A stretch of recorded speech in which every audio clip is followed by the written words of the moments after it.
Hi, this is Terry. Welcome back to my channel. If you are new here, welcome. And if you're a returning watcher and a subscriber, thank you so much. It's good to see you. This weekend, I had to pull something together for an opportunity to pull a proposal together, and had to go back through a bunch of things that I wrote and recorded over the last 4 or 5 years on FemTech, or women's health. And I didn't realize how much content that I had around that. And I'm so glad that I did, because it made the proposal that much easier. But it reminded me of how when I have the opportunity to really dig into something that I'm interested in, I really dig into it. And it permeates every aspect of my life. The reason why I was thinking about this is last week when I recorded the video where I talked about why I was passing on the CEO opportunity, one thing I talked about was how I was struggling to understand why I wasn't trying to really dig into the aviation maintenance space. I'm a pilot, I'm a commercially rated pilot. You'd think that that would be something that would be very interesting to me, but it wasn't, and I really struggled to get super excited about it. So then I started thinking about the things that I really did get excited about, when I got excited about them, and kind of why. And I realized that I like getting into things where they're wide open spaces. I like being ahead of the curve. I tend to be 2 years ahead of things in various different aspects of my life, have always been. And FemTech is just one example.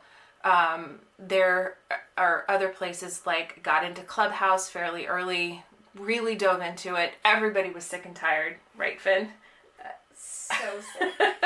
So sick and tired. Didn't shut up about it. Yeah, it was fantastic until it wasn't, and then it was like, it was like wah wah wah, or whatever. Wait, sorry, what was it like? I want the spiral down sound, and I don't know what that is. So wah wah wah. That kind of sounds like a dead duck, huh?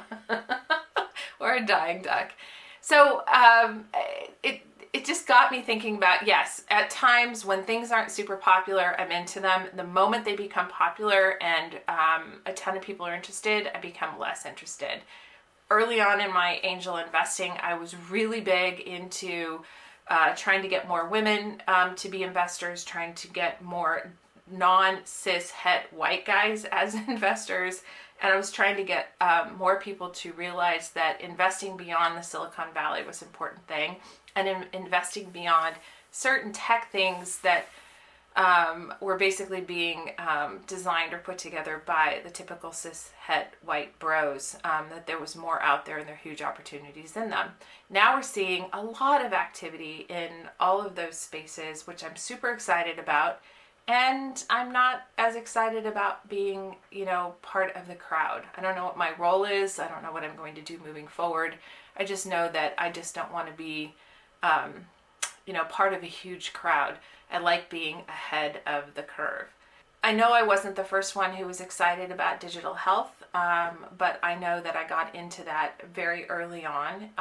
Got into crypto not as early as everybody else, but did get into it in 2017, and now I'm kind of waiting to see what the fallout is. As much as I'm into the blockchain, or was into the blockchain back in 2017, 2018, I know not the super early days.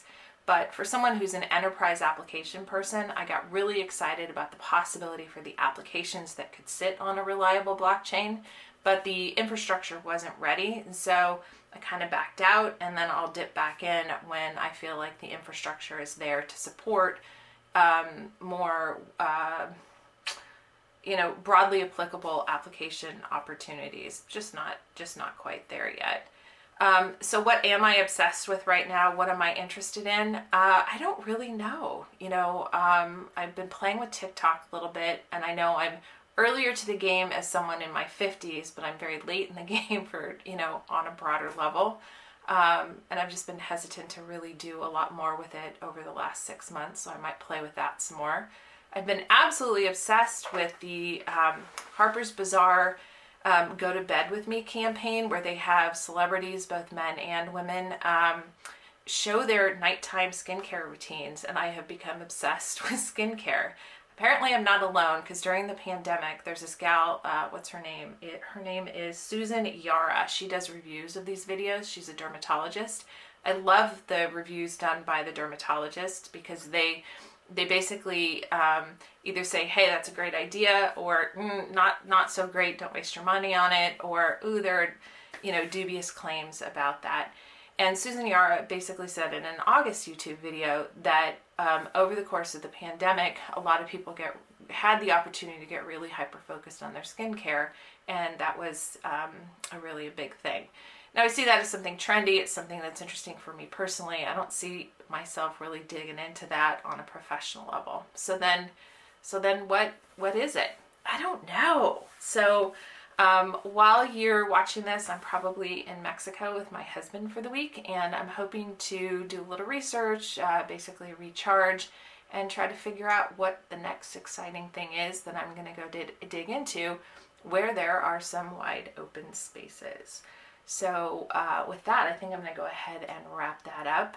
But I'd like to know, do you like playing in the crowd and really taking something to the next level that's already popular? Or do you like to be ahead of the crowd? Or do you just not pay attention to it at all? Love to hear. And with that, I just want to say thank you so much for watching. Thank you for subscribing. And I'd love to hear from you. So drop me a line at pilotingyourlife@gmail.com, or drop a note in the comments. And with that, let go of perfection, take some risks, and above all else, have some fun.